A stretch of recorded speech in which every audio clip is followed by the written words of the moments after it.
Assalamu alaykum do'stlar. Kechlikinglar xayrli bo'lsin. Bugun men aytib qanmaydigan, sizlar anglab qanmaydigan Uyg'ur xalq cho'jaklarimizdan 3000 tillik so'z degan cho'jakni aytib beray. Amsa umidlarimning quliqi menda bo'lsin. O'tgan zamonda bir boy odam o'tgankan. Uning bir yolg'iz o'g'li borkan. Dadasi o'g'liga nihoyat amroqkan. Shuning uchunmi o'g'lim meningdan keyin qolganda bir kimga xor bo'lmasin, bir hunar o'rgatib qo'yay deb o'ylab o'g'liga maslahat sopdi. Savdogarchilik qilsam, debdi o'g'li. Dadasi o'g'lini shu yurtdagi savdogarlarga qo'shib, 1000 tillar bilan yo'lga sapdi. Heliqi bala bir necha kun yo'l yurib bir o'tanga kapdi. Bu o'tangda bir qeri bo'y o'ltirgan ekan. U baladan "O'g'lim, nega borasan?" deb so'rabdi.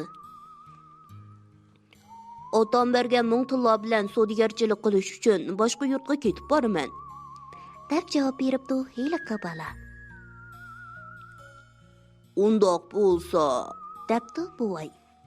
"Mening bir hikmatlik so'zim bor, 1000 tillarga sotaman. Shuni olgin, mol dunyo tepiladi." Bala mushu bo'yning hikmatlik so'zini elib, aqlimni oshiray deb o'ylab 1000 tillarni beribdi. Bo'y 1000 tillarni elib, "Bolam, bugungi ochiqni atiga qo'y", debdi. Bala bu so'zni elib savdogarlardan ayrilib, "Mening savdom tamom bo'ldi" deb uyga qaytibdi. Bala shaharga yaqin kelganda, dadasi bolasi haqida nihoyat nurg'un mol elib kelayotgandekmish degan xabarni anglab oldiga chiqibdi. Bu balaning nim akelganligini ko'rish uchun chiqqan kishilarmi oz emaskan.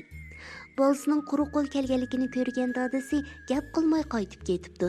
Boshqalar meli orqada kelayotgandek deyishib kirib ketibdi. Dadasi bir necha kun o'tgandan keyin bolasining nim akelganligini so'rabdi. Bala hiliqi 1000 tillarga olgan so'zni aytib beribdi. Dadasi o'g'lining shuncha pulni o'rinsiz yo'qotib qo'yganligiga echinib, "Qandoq qilsam bo'lar" deb o'ylabdi-da, yana 1000 tillar berib, ikkinchi qitim savdogarchilikka mangdiribdi. Bala bir necha kun yo'l yurib, yana hiliqi bo'y turgan yerga keldi. Bo'y balaga "Bolam, yaxshi kelibsan. Yana bir so'zim bor. 1000 tillar bersang, bu so'zni aytib beraman", debdi. Bala "Eysila buva, yaxshi so'z bo'lsa olaman", debdi. Bo'y "Bolam, har kimning so'ygini o'ziga chiroyli", debdi. Bala bo'yning bu so'ziga 1000 tillar berib, yurtiga qaytibdi va dadasiga 1000 tillarga yana bir so'z aytib olganligini aytibdi. Dadasi nihoyat xafa bo'libdi. Ichida "Bo'pti, martam 3 martam" debdi ekan. Yana bir martam avatib ko'ray. Agar yana shundoq qilsa, ondan haydib etay deb o'ylabdi. Yana 1000 tillar berib, 3-chi qitim yo'lga sapdi. Bu qitimni bala yana heliqi bo'yga yo'liqibdi. Bo'y "Bolam, yana bir so'zim bor. 1000 tillar bersang deb beraman", debdi. "Bo'pti buva, Eysila, yaxshi so'z bo'lsa olaman", debdi bala. "Bolam, qo'rqmas odamdan hech narsa qochib qutula olmaydi", debdi bo'y. Bala bu so'zni 1000 tillarga elib, dadasining qishiga keldi. Dadasi bu qitimni balasining yana 1000 tillarga bir eg'iz so'zni setib elib kelganligini anglagan hamon g'azbi o'rlab, "Xotining bilan nim qilsan qil. Ma, sendek bolam yo'q", deb uni haydab chiqiribdi. Bala nim qilishini bilmay, xotini bilan bir necha kun yo'l yurib bir shaharga keldi. Bu shaharda uning o'zi bilan burun belli safarga chiqqan savdogarlar uchrabdi. Savdogarlar boladan nima uchun kelganligini so'rabdi. Bala bo'lgan voqeani bir-birlab so'zlab beribdi. Savdogarlarning ichi og'rib, "Bizning safarimiz 18 yillik safar. Biz bilan birga berib oylanib keling. Ongacha dadingizning ochiqi yenib qola", debdi.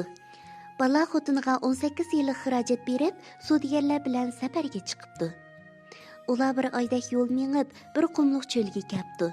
Bu cho'lda nurg'un odamlarning o'liklarini ham yana usuzlikdan o'lay deb qolgan nurg'un karvonlarni uchirtibdi. Ahvolni surishtirib ko'rsa, bu yerdan bir quduq bo'lib, uningdan turib-turibla suv chiqmas bo'lib qoldi ekan.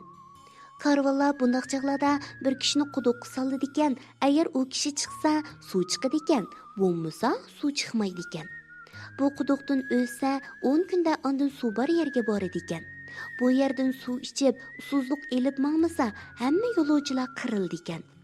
Shunglashqa bu quduqqa nurg'un kishilar tushgan bo'lsa-mu, suv turmoq, odamlarmi qaytib chiqmabdi.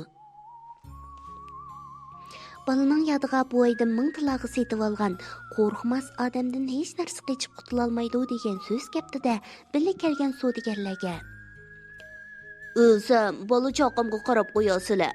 Agar o'lmasam, yo'lovchilarga suv yetkazib beraman" deb quduqqa tushmoqchi bo'pti. Savdogarlar "Agar siz mushu yerdan suv elib chiqsangiz, sizga ko'p narsa inom qilamiz" debdi. Bola quduqqa tushibdi. Qarasa, quduqda 2 diva o'ltirg'idak. Birining yonida poqidek sat bir qiz, yana birining yonida nihoyatda chiroyli bir qiz bor ekan. Bola "Assalomu alaykum" deb salom beribdi. Divilar bolaning salomini ilib nima uchun tushding? Maqsadingni aytqin" debdi. "Biz yo'l ustidagi karvonlardik. Odamlar usuzlikda qoldi. Shularga suv og'ili tushdim. Shu kishilarga rahim qilib suv bersanglar" debdi bola. Divilar "Bir savolimiz bor, shunga javob bersang suv beramiz. Bo'lmasa, o'zingmi qaytib chiqib ketolmaysan-a" debdi. "So'ranglar, bilishimcha javob beray" debdi bola. "Mavo paq qiz chiroyliqmi yoki avo qiz chiroyliqmi?" debdi Divilar. Bola birdam o'ylanibdi. Darhol iliqi 1000 tilag'i setib olgan so'z yodiga keldi-da. "Har kimning so'ygini o'ziga chiroyli" debdi. Ikkala diva nihoyat xursand bo'lib suv elishga ruxsat qildi. Buningdan ilgari suvga tushganlar chiroyli qizni ko'rib, "Mush qiz chiroyli" deydi ekan. Poqidek sat qizni yaxshi ko'radigan diva bo'lsa, suv berish tugul odamni o'ldiradi ekan. Bola karvonlarning bergan inomlari bilan katta bir savdogar bo'lib qoldi. Ko'p shaharlarni aylanib 18 yildan keyin baroniga yetgan bo'lib o'z shahriga qaytib kelib, yarim kechada xotinning qishig'i kiribdi. Qarg'udak bo'lsa, bir yigit xotinning yonida yotgan. Uning jon pini chiqib, qilchini g'ilipidan elib, hiyliqi yigitning beshini kesmoqchi bo'lib tamchilibdi-da. Darhol buvayning "Bugungi ochiqni ertaga qo'y" degan so'zi yodiga tushibdi. Ochiqidan yenib yetib qopdi. Adisi xotiniga debdi: "Men 18 yildan buyon nurg'un jabr jafolarni tatib kelsam, sen bir yigit bilan, hay, endi seni nima qilay? O'zing so'zla." "Bu sizning bolangiz. Hozir bu bola 18 yoshga kirdi" debdi xotini. Shuning bilan u o'zining yengilishganligini bilib xotindan apu so'rabdi. Shunday qilib, ular xushal-xuram yashab olamdan o'tibdi.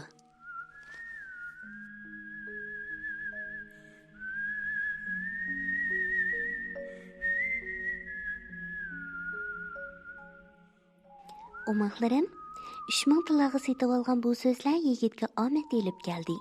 Bizmi bu so'zlarni hayotimizda o'zimizga hamroh qilaylik, ha? Undaqda men umaqlarimga bu so'zlarni yana bir qaytim deb beray. Birinchi so'z, qo'rqmas odamdan hech narsa qechib qutulolmaydi. Ikkinchi so'z, har kimning so'ygini o'ziga chiroyli. Uchinchi so'z, bugungi ochiqni ertaga qo'y. Umaqlarim, bugungi cho'chkimiz mush yerda oyoqlashdi. Oxirda Dilola adamlarga agishib, tuvandagi bolalar qo'shqini o'rganinglar, ha?